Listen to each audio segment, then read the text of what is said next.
Certo dia, um grupo de crianças se reuniu para construir uma base secreta. O grupo de crianças decidiu inventar uma história, a história de um herói que salva o mundo. Eles pensaram em como tudo se desenrolaria e como salvaria o mundo das sombras, mas o que eles não previram foi a descoberta da representação mais sombria da humanidade. E estes são os rapazes do século XX.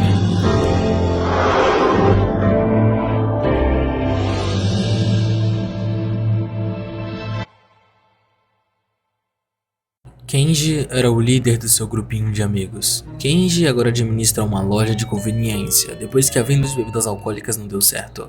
Sua irmã deixa a filha dela aos cuidados dele, e ele mal chega a ser o adulto que um dia achou que iria ser. Desde querer salvar o mundo até se tornar uma estrela do rock, Kenji nunca realizou realmente nenhum de seus sonhos. Em vez disso, agora ele está atolado em vendas com um bebê amarrado nas costas. Esse é o nosso protagonista. Alguns dizem que ele é um perdedor, mas eu diria que ele está fazendo um trabalho honesto.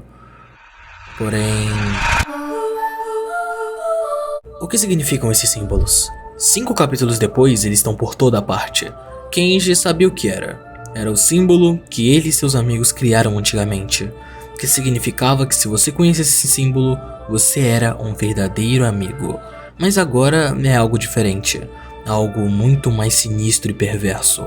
Um culto havia se formado, com o líder sendo reverenciado como um deus. Independentemente do que ele diga, seus seguidores sempre o seguem. Ele é o amigo, e o amigo quer destruir o mundo. Mas o que o Kenji tem a ver com isso? Lembra de quando o Kenji e seus amigos inventaram uma história sobre um herói que salvou o mundo?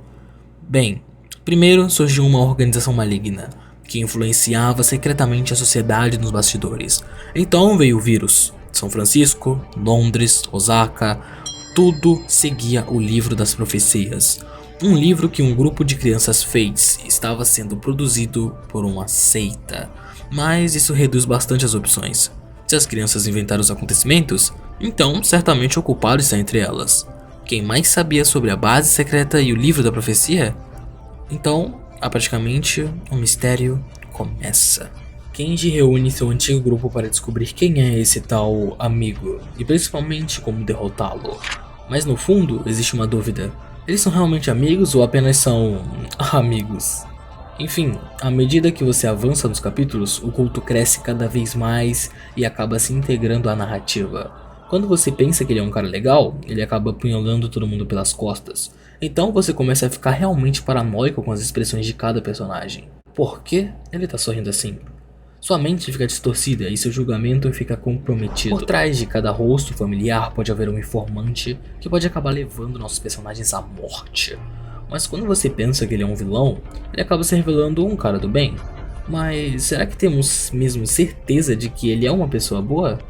Agora você realmente não sabe mais em quem confiar. Algo incrível nesse mangá é a imersão. Você vira uma página e lê, vira e lê de novo, e de novo, e de novo, até ficar completamente imerso nas edições da Wondershare Filmora.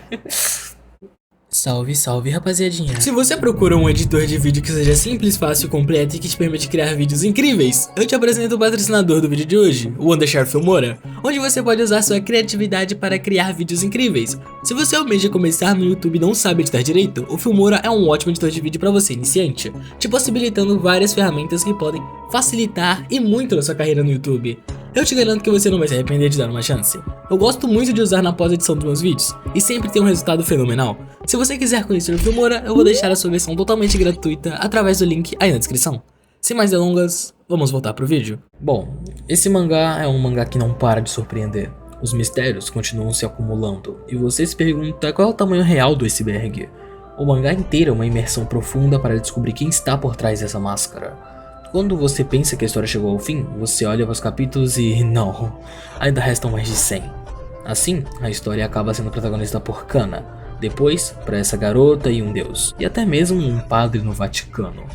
Elas poderiam estar escondidas em um beco do outro lado do mundo, e ele ainda teria algum tipo de conexão com a história.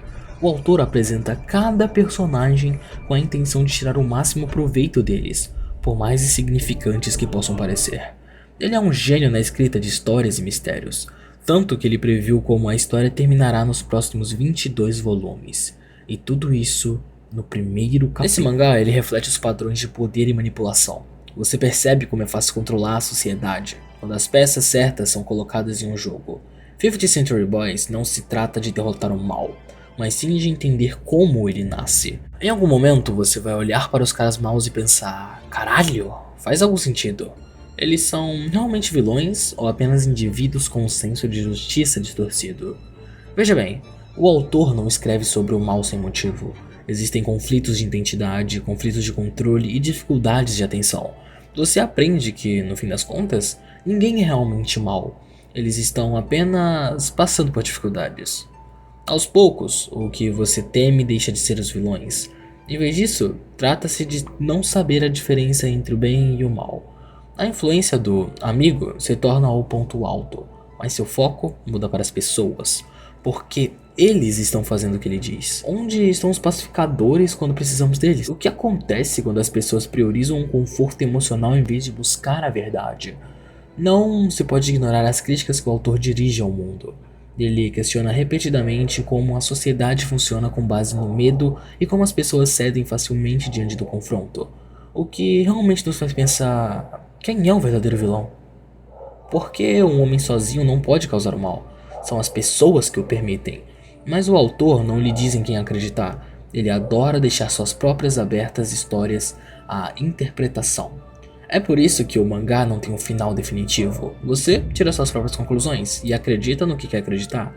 O que eu acho que é o objetivo principal desse mangá, afinal, é pensar por que as pessoas na história não estão pensando. Ele critica silenciosamente um mundo que valoriza o conforto em detrimento da verdade, na esperança de que talvez os leitores comecem a pensar por si mesmos. Porque os futuros heróis não são aqueles que salvam o mundo de maneiras grandiosas e visíveis.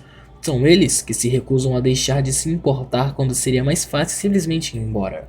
Porque quando eu vejo esse painel, eu vejo alguém sendo oprimido, tentando expressar uma verdade que ninguém se atreve a dizer. Não é o filme Amigo que representa a visão mais sombria da humanidade, mas sim as pessoas que aceitam cegamente. Seus seguidores cumprem religiosamente sua vontade sem hesitar. Veja bem, escolas, mídia e grupos de jovens normalizam a ideologia do amigo. Como a autoridade do amigo sobrevive às contradições mesmo quando tantas inconsistências aparecem. A verdade se torna irrelevante. Afinal, quando a sua crença se transforma em identidade, não tem muito o que fazer. Eventos catastróficos acontecem repentinamente, mas a vida continua e as pessoas simplesmente se adaptam ao horror. E eu não tô falando do mangá, eu tô falando de perdidos que se acham que o sofrimento é normal. A parte mais pura da humanidade reside em nossa imaginação, e esse é o projeto de nossa extinção. Não é um aviso, isso já está acontecendo e vem acontecendo. Há muito tempo, um grupo de crianças inventou uma história para salvar o mundo. E então tudo mudou quando o amigo e seu culto se manifestaram. Somente os 9 bravos guerreiros são a chave para desvendar todos os mistérios e conseguir detê-los. E embora eles possam ter os planos do que vai acontecer, eles vão precisar de muito mais para derrotar um falso deus. Mas eu acredito que eles podem salvar o mundo. Talvez o mais assustador em 50th Century Boys seja perceber que essa história nunca foi realmente sobre o fim do mundo, porque destruir cidades é fácil, difícil é destruir a capacidade das pessoas de pensar. E é exatamente isso que o amigo faz. Ele não controla as pessoas pela força, mas sim pelo conforto, pelo medo, pela necessidade humana de pertencer a algo maior. E aos poucos as pessoas deixam de questionar, deixam de pensar por si mesmas e entregam a própria individualidade em troca de respostas simples. O pior é que isso não acontece só no mangá, acontece no mundo real o tempo todo. Pessoas seguem ideias sem entender, transformam crenças em identidade, preferem conforto emocional ao invés da verdade. E talvez seja aí que mora a verdadeira crueldade do mundo. Não no mal em si, mas na felicidade com que as pessoas aprendem a aceitar ele. Por isso o mangá insiste tanto na infância. Porque crianças imaginam, questionam, sonham, mas adultos apenas aprendem a obedecer. E no fim, 50th Century Boys não é sobre salvar o planeta, é sobre salvar aquilo que nos faz humanos. Porque o mundo não acaba quando uma bomba explode, o mundo acaba quando as pessoas deixam de pensar. Quem diria, 2 vídeos em uma porrada só. Eu falei que eu tinha voltado melhor que antes. Enfim, eu decidi dar uma folguinha para a equipe de dublagem nesse vídeo. Então eu decidi fazer esse vídeo porque eu gosto muito dessa obra e recentemente vi uma página dela no Pinterest. Então eu decidi fazer um vídeo solto só para passar um pouco dessa obra incrível. Bom, eu espero que vocês tenham gostado. Muito obrigado a você que assistiu até aqui. Deixa o like, se inscreve no canal se você gostou do meu trampo e é isso. Eu sou o Peus e agora eu vou dormir porque eu tô com sono.